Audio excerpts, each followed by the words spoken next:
too am so happy to be here in Ottawa, so close to the Parliament building.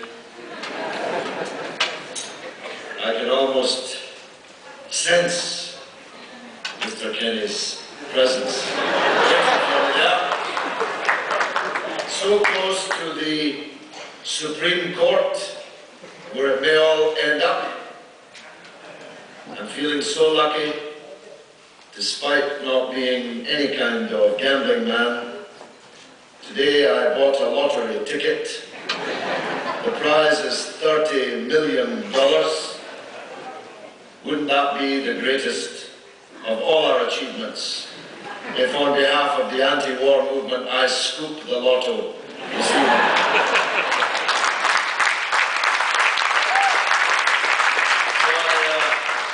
I want to ask you to pray for that outcome, because gambling's not really strictly permitted, and I don't normally do it, but I'd just like to see Jason Kenny's face. I want to begin by thanking, from the bottom of my heart, everyone who's here today and everyone who's been involved in this absolutely fantastic tour of Canada from coast to coast, almost to the Arctic Circle.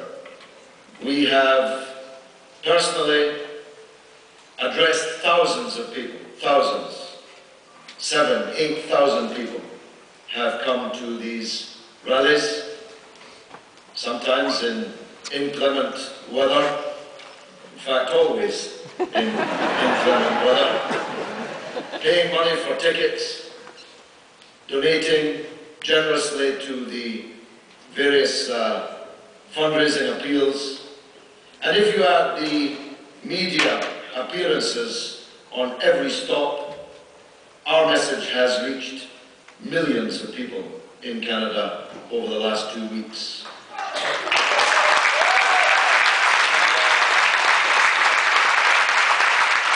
Jason Kenny has learned a lesson that any bookseller could have told him, that any book that you try to ban automatically goes onto the bestseller list.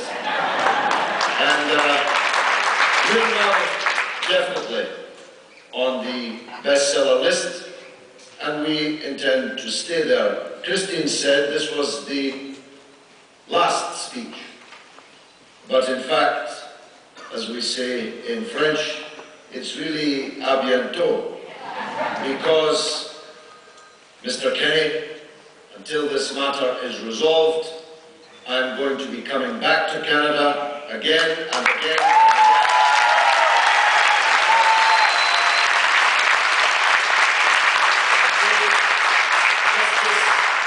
and again. My eye was caught by a headline in the Metro, which I understand is widely read here in the city, just this very morning. It says, "Last laugh for former Brit MP." And that's true up to a point. But what Jason Kenny did was not funny. Not to me, and not to you. Let me start with me.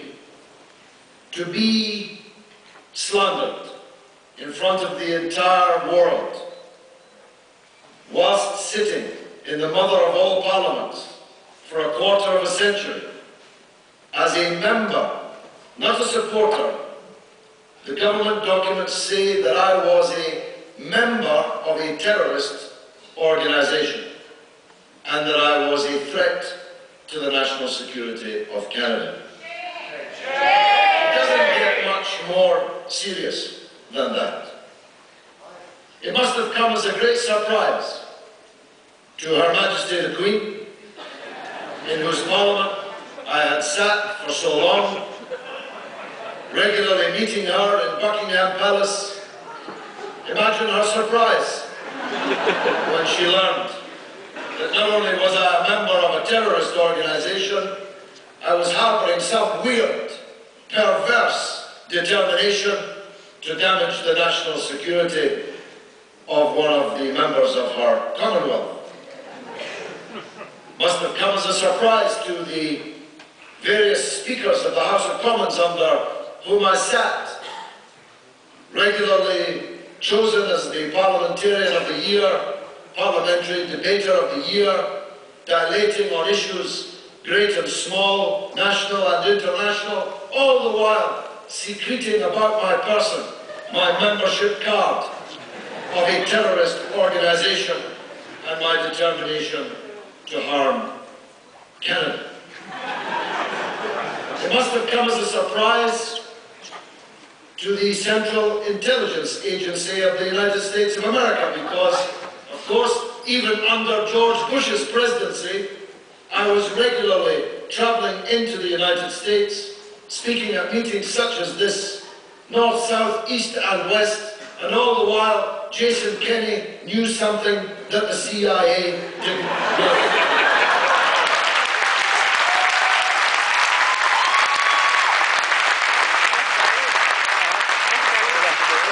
Surprise of all was to the Canadian security services.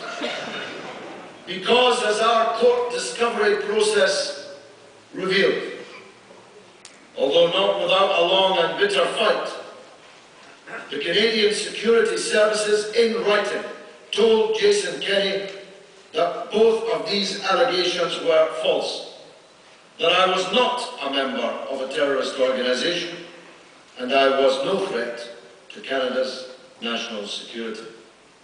So I'm in the unusual position, and if the representatives of the Canadian Security Services would like to identify themselves in the room, of thanking you very much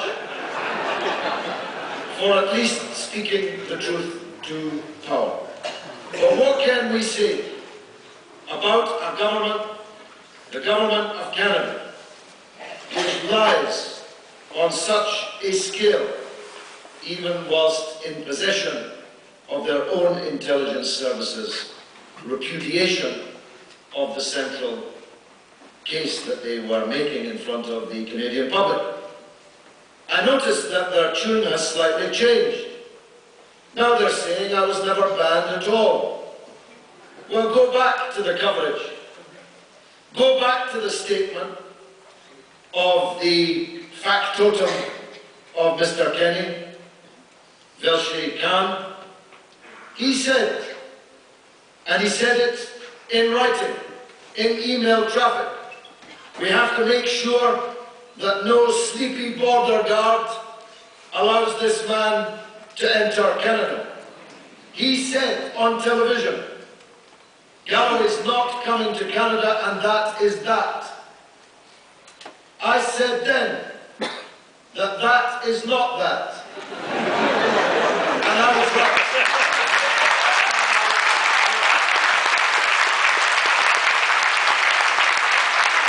I said that Canada was a country which remained a country governed by laws and not by here today, gone tomorrow, I hope gone tomorrow, politicians.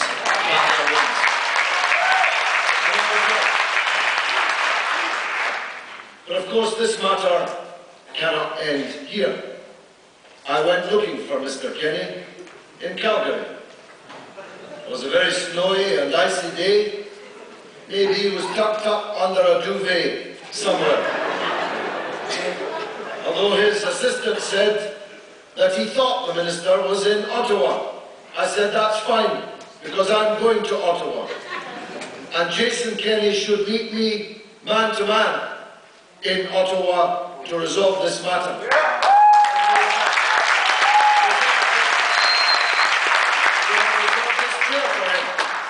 Maybe he'll turn up, but if he doesn't see me here,